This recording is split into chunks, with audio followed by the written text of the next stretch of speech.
지난 4일 밤사이 강릉에서 미사일 낙탄 사고가 발생해 주민들이 불안에 떨었습니다. 군 당국은 5일 오전 해당 사고 경위를 밝히면서 유감을 표했습니다. 강원도가 강원FC 전용구장 건립을 사실상 백지화했지만 춘천과 원주, 강릉시는 치열한 유치전에 나섰습니다. 여기에 전용구장 건립을 추진하던 이영표 대표의 연임 여부도 관심이 모아집니다.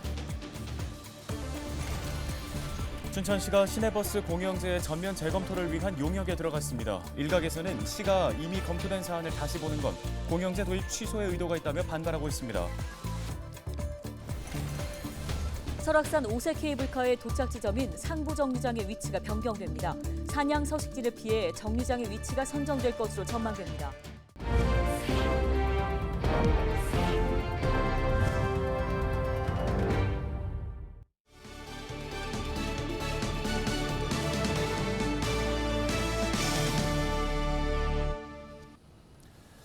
시청자 여러분 안녕하십니까? 헬로티비 뉴스입니다. 지난 4일 밤사이 수많은 강릉 시민들이 불안에 떨어했습니다. 강한 폭발음과 불길이 번졌지만 무슨 영문인지도 모른 채 혼란스러운 시간을 보냈는데요. 이게 알고 봤더니 군에서 쏘아 올린 미사일이 떨어진 거였습니다.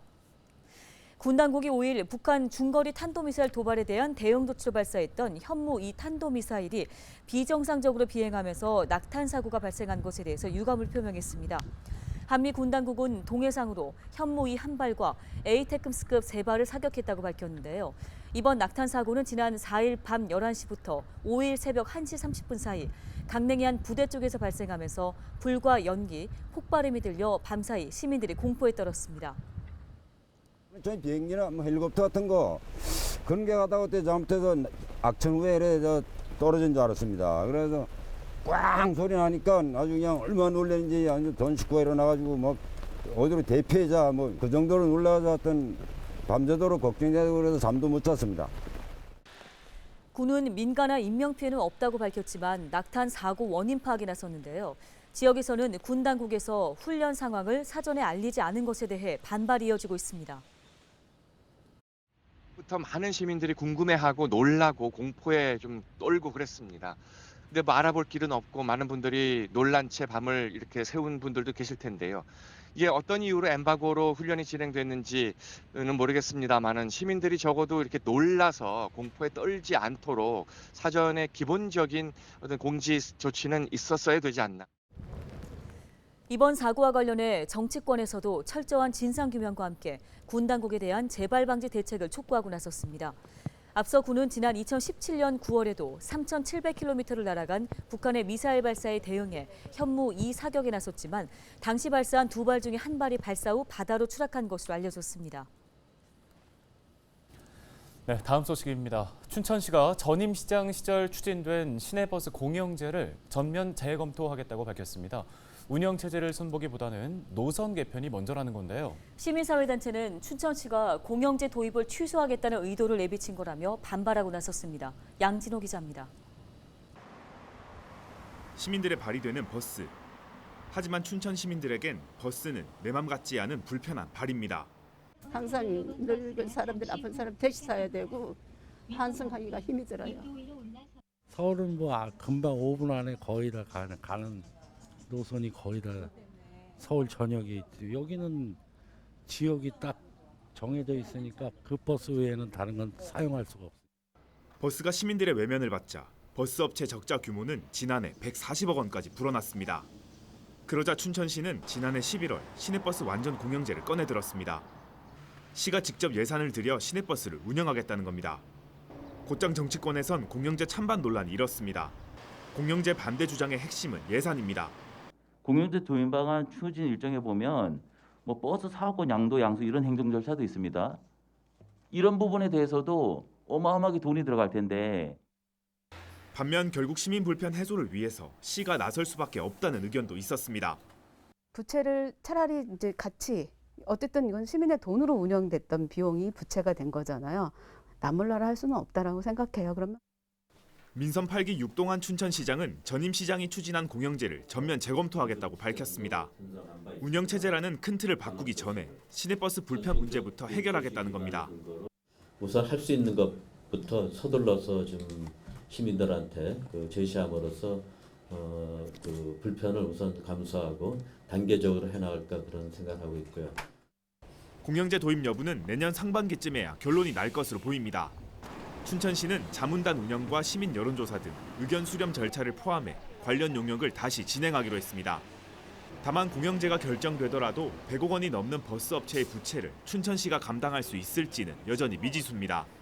그를 위해서 일반 여론조사뿐만 아니고 그동안 이제 호소된 그 개개의 불편 사항들을 별도로 수집해가지고 종합적으로 이제 보고 판단해 나가겠습니다. 이를 두고 일각에선 춘천시가 공영제 포기를 선언한 것이라고 지적합니다. 그거를 돌리는 것 자체가 문제인 게 그 공영제 하고자 할 때 여러 번의 TF를 걸쳐서 논의들도 많이 했었고 그래서 나온 결과인데 그거를 그냥 뒤진다는 거는 이해하기 어려운 조치다고 보는 거죠. 또 그동안 공영제 추진을 전제로 4억 원 규모의 용역을 수행했다며 이제 와서 공영제 재검토를 하겠다는 건 불필요한 예산 낭비라는 지적도 있습니다. 특히 시내버스 노조를 비롯한 노동단체들은 춘천시의 입장 변화에 크게 반발하고 있습니다. 내년 상반기 춘천시의 결정에 따라 시내버스 공영제 논란은 언제든 불거질 수 있을 것으로 보입니다. 헬로티비 뉴스 양진호입니다. 설악산 오색 케이블카의 도착 지점인 상부 정류장의 위치가 변경됩니다. 양양군과 원주지방환경청은 상부 정류장 위치 변경에 합의하고 대체 부지를 물색하고 있다고 밝혔습니다. 이들 기관은 기존 상부 정류장 위치가 산양 서식지인 만큼 생태 환경에 덜 민감한 곳을 선정할 계획입니다. 군은 오는 11월 중으로 정류장 위치를 옮기는 설계 변경을 마무리하기로 했는데요. 이후에는 환경영향평가서를 작성해 원주환경청에 제출하는 등 2024년 착공을 목표로 사업이 추진될 예정입니다. 강원 지역에 3년 연속 아프리카 돼지열병이 발생하면서 강원도가 확산 차단에 총력을 기울이고 있습니다. 강원도는 최근 ASF가 발생한 춘천 지역 농장 주변에 통제 초소 10곳을 추가로 설치하고 멧돼지 이동을 막기 위한 광역 울타리 설치 등을 진행하고 있습니다. 강원도는 2019년 이후 야생 멧돼지 ASF 전국 발생 건수 2,661건의 63%에 해당하는 1,700여 건이 발생했습니다. 하지만 산악 지역이 많은 데다 인력과 예산 부족 등의 문제로 멧돼지 개체수를 줄이는 데 어려움을 겪고 있습니다.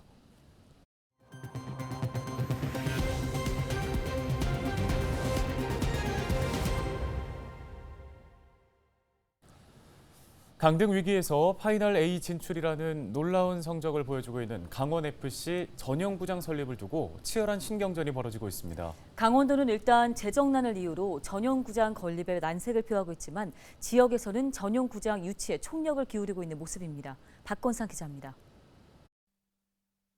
AFC, 아시아 축구클럽 대항전에 출전권이 주어지는 파이널 A에 진출한 강원FC가 연일 주가를 올리고 있습니다. 이런 가운데 강원도가 강원FC 전용구장 건립을 사실상 백지화하면서 지역 내의 반발도 이어지고 있습니다. 일단 강원도는 공식적으로 전용구장 건립은 백지화가 아닌 수년이라고 주장하고 있습니다. 애초에도 이게 뭐 전용구장을 짓지 않겠다라는 게 아니고 지금 상황이 좀 여건이 만만치 않으니까 앞으로 이제 장기적으로 검토를 하겠다 이런 취지였는데 갑자기 이제 전용구장을 안 하는 아예 그냥 안 하는 거로 확정이 됐다는 식으로 이제 좀 보도가 나오고 하다 보니까 그런 건데 지금도 어찌됐건 단계적으로는 하여튼 지금 한마디로 수년이 된 거고. 춘천과 원주, 강릉을 중심으로 강원FC 전용구장 유치에 열을 올리고 있습니다. 먼저 원주는 강원FC 축구 전용구장 원주시 유치 추진위원회를 구성하고 본격적인 활동에 나섰습니다. 위원회는 다소 시간이 걸리더라도 축구 전용구장이 반드시 원주에 건립돼야 한다는 입장입니다. 저희 강원FC 전용구장이 원주 유치원회는 강원도 내 최대의 밀집 도시인 원주와 전국 및 서울 수도권과 양화 접근성을 활용하여 강원FC가 명문구단으로 거듭할 수 있도록 최선의 노력을 다할 것이며 춘천 지역에서는 강원FC의 그동안 경기를 봐도 춘천 경기에서 승률이 높았다며 전용구장 유치의 타당성을 강조하고 있습니다. 준비는 돼갖고 있는데 아마 강원도 입장하고 같이 맥락을 맞춰갖고 충분하게 준비는 돼 있다고 제가 보고 있어요. 시민들의 열의도 춘천은 뭐 축구하는 날이면 축제의 날인데요. 뭐. 강릉시도 강원FC 전용구장 유치에 총력을 기울이고 있습니다. 지금까지 강원FC 선수들을 위한 인프라가 이미 강릉 지역에 조성된 만큼 전용구장은 강릉시에 들어와야 한다는 입장입니다. 현재 강원FC의 선수단 숙소, 훈련장 등 모든 인프라가 강릉에 산재되어 있습니다. 만약 다른 지자체에 전용구장이 설립된다면 이러한 모든 제반시설을 다시 갖춰야 되는 그런 불합리한 점도. 강원FC 전용구장 건립은 이영표 대표가 강력하게 추진했던 사안입니다.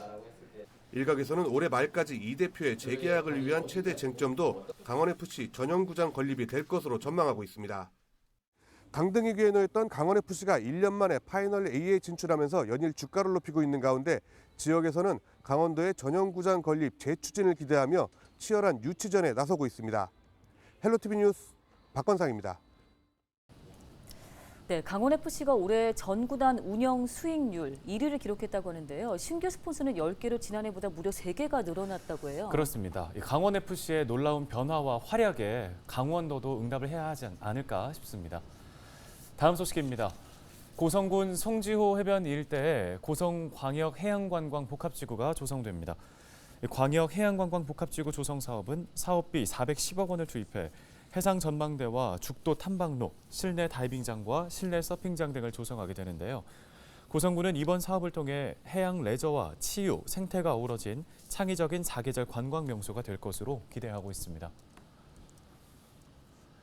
강원도 소방본부가 지난달 말 도내 산업단지에 위치한 업체를 대상으로 무허가 위험물 불시 단속을 실시한 결과 모두 25건의 불량 사항을 적발했습니다. 조사 결과 무허가 위험물을 사용한 사례는 없었지만 13곳의 업체에서 석유류 등 소량 위험물의 저장과 취급 기준을 위반한 사례가 발견됐습니다. 소방본부는 적발된 사항에 대해 과태료를 부과하고 시정 명령을 내렸습니다. 원주시가 코로나19 긴급 재난지원금 모바일 원주사랑 상품권 사전 신청자 19,000여 명에게 1인당 10만 원씩 지급을 완료했습니다. 3일부터는 모바일 원주사랑 상품권 신청이 재개되고 신용 체크카드 및 선불카드 온라인 신청도 시작됐는데요. 온라인 신청 첫 주인 7일까지는 요일별 5부제가 실시되며 4일부터는 읍면동 행정복지센터를 통한 선불카드 오프라인 신청도 가능합니다. 원주 시립교향악단이 제161회 정기연주회 영웅을 개최합니다. 피아니스트 백건우가 협연하고 음악감독 겸 상임지휘자 정주영의 지휘로 진행되는 이번 연주회에서는 베토벤 교향곡 제3번과 모차르트 피아노 협주곡 제23번이 연주됩니다. 연주회는 12일 저녁 7시 30분 백운 아트홀에서 진행됩니다. 화천군이 농업 면세유 지원 규모를 확대합니다. 화천군은 2억 2천만 원 규모의 농업 면세유 구입 지원비를 6억 6천만 원으로 3배 확대했다고 밝혔습니다. 이번 면세유 지원은 지난해 10월부터 지난 9월까지 면세유 유료 구입 카드를 발급받은 농업인의 사용 실적에 적용되는데요. 이 밖에 화천군은 농업인 경영 부담 완화를 위해 물류 사업비로 군비 8억 원을 책정했습니다. 고성군이 농산물 종합가공유통센터를 신축할 계획입니다. 고성 농산물 종합가공유통센터는 국비 48억 원 등 60억 원을 투입해 2024년 완공을 목표로 하고 있습니다. 고성군은 당초 주광면, 가진리에 유통센터를 건립할 예정이었지만 농업인들의 편의를 위해 농업기술센터 공공청사부진에 설치할 예정입니다. 지난 2020년 태풍 피해로 운영이 중단됐던 정동심곡 바다 부채길이 10월부터 전면 재개방됐습니다. 이번에 재개방된 구간은 정동 매표소에서 심곡 매표소까지 2.86km 구간으로 입장료는 성인 3,000원이며 강릉과 교류도시 시민은 2,000원입니다. 정동 심곡 바다 부채길은 국내 유일의 해안당구 지대에 조성돼 지난 2017년 개장 이후 연간 70만 명이 다녀갔습니다.